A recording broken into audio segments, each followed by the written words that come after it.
Halo semuanya, perkenalkan nama saya Muhammad Rafi'i. Saya dari jurusan Pendidikan Agama Islam. Hari ini saya ingin mempresentasikan hasil proposal saya pada hari ini yang berjudul tentang pola parenting Islami dalam mengontrol penggunaan gadget pada anak remaja di Desa Asia Baru, Kecamatan Kuripan, Kabupaten Barito Kuala. Hari ini saya akan membahas tentang itu. Lanjut ke latar belakang. Perkembangan teknologi yang pesat telah membawa perubahan besar dalam kehidupan manusia, terutama bagi anak-anak remaja. Gadget seperti smartphone dan laptop tidak lagi hanya digunakan oleh orang dewasa, tetapi juga telah menjadi bagian tak terpisahkan dari kehidupan anak-anak.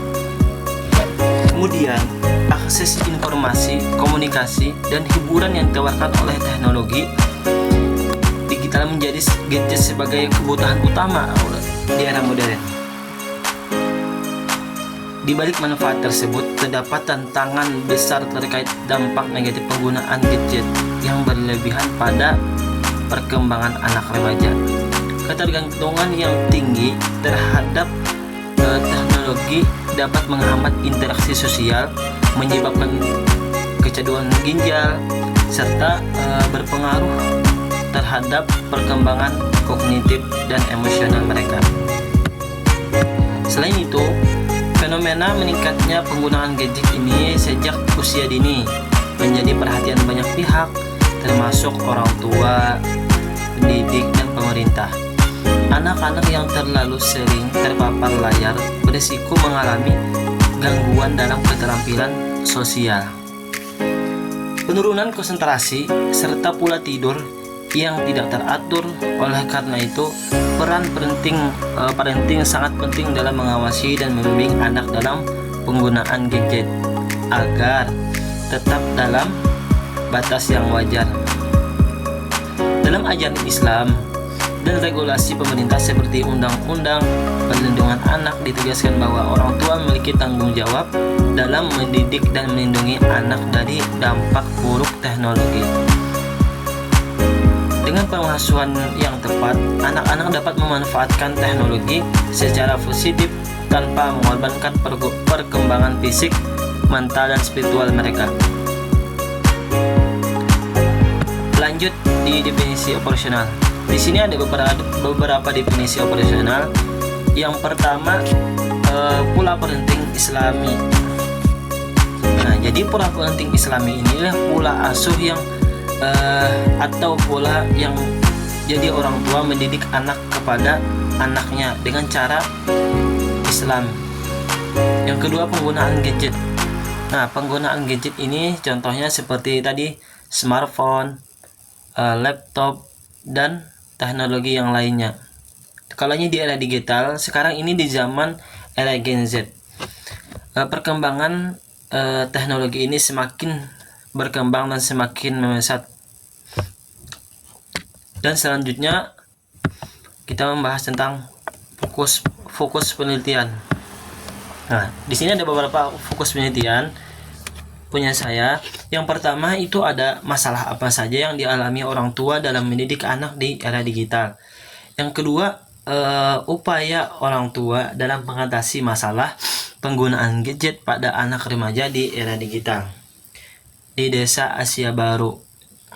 Dan yang ketiga, hambatan apa saja yang mempengaruhi pola parenting orang tua dalam mendidik anak.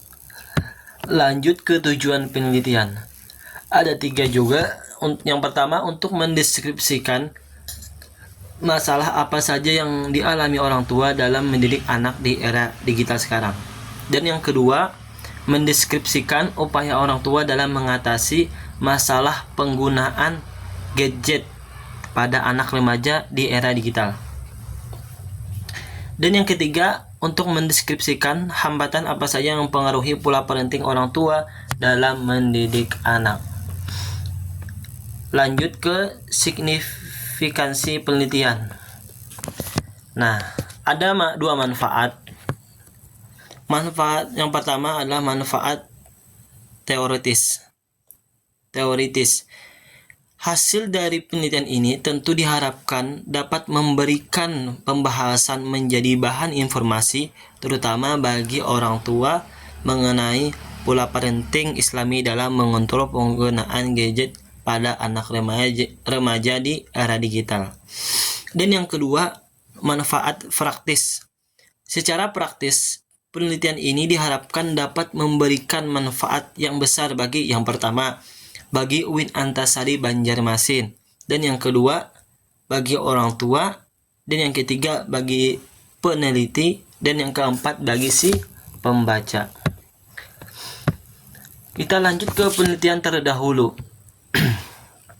Di sini ada beberapa penelitian, ada 2 jurnal dan 1 skripsi orang. Di sini ada dari Juwirai Fanatiwa 2019 yang berjudul Hubungan Pola Asuh Orang Tua dengan Kecanduan Game Online pada Anak Usia Remaja di SMA Kristen Zaitun Manado. Dan yang kedua, Arifah Rahmawati Puji Rusianti 2019 juga, yang berjudul Penanaman Nilai-Nilai Karakter Religius pada Anak Tunagrahita kelas 11 SLB Negeri Surakarta tahun pelajaran 2018 sampai 2019. Dan yang terakhir, Wahyu Hanggriani 2023 yang berjudul Pola Asuh Orang Tua dalam Pembentukan Kepribadian Islam pada Anak di Desa Wonorejo, Kecamatan Mangkutana. Selanjutnya kita ke kajian teori. Nah, kajian teori ini lebih mendalam daripada definisi operasional, tapi sama membahas tentang 3 bahasan ini. Kalau definisi operasional itu sebuah pengertian, tapi kalau kajian teori ini lebih mendalam lagi bagaimana cara orang tua itu memberikan arahan kepada anaknya, dengan cara apa, dengan cara meneladani anaknya, dan juga penggunaan gadgetnya seperti apa di zaman sekarang, di era digital ini seperti apa. Nah,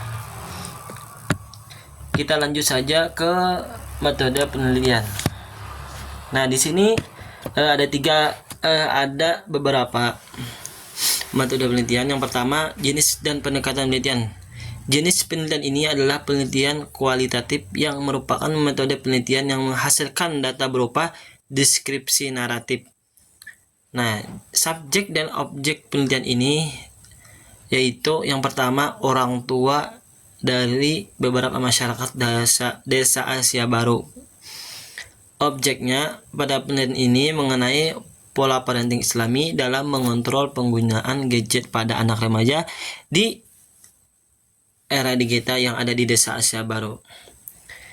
Untuk data dan sumber datanya, mengenai data yang akan digali dalam penelitian ini ada dua macam, yaitu data pokok dan data penunjang. Untuk memperoleh sumber data penelitian ini, maka peneliti menggali dari berbagai sumber, yaitu informan utama, informan tambahan, dan dokumentasi. Selanjutnya ke metode penelitian. Ini masih metode penelitian. Cara pengolahannya ada 3. Yang pertama, teknik pengumpulan data. Nah, di sini ada 3. Yang pertama, observasi, ada wawancara, dan dokumentasi. Jadi kita harus ke lapangan dulu, harus mewawancarai orang sana dulu, dan meminta dokumentasi atau berfoto. Untuk pengolahan data ada 3 juga, ada editing, klasifikasi data, investasi data, dan yang terakhir teknik analisis data. Nah, proses analisis data ini dilakukan dalam penelitian ini dimulai dengan menelah seluruh data yang tersedia dari berbagai sumber, yaitu dari wawancara tadi, observasi, dokumentasi, dan sebagainya, sambil mengklasifikasikan bahwa aktivitas pengumpulan data melalui 3 tahap itu, yaitu reduksi data, display data, dan verifikasi. Nah, mungkin itu saja presentasi saya hari ini. Semoga bermanfaat kepada kalian yang telah menonton, dan juga jangan lupa di like dan subscribe-nya. Terima kasih. Dadah.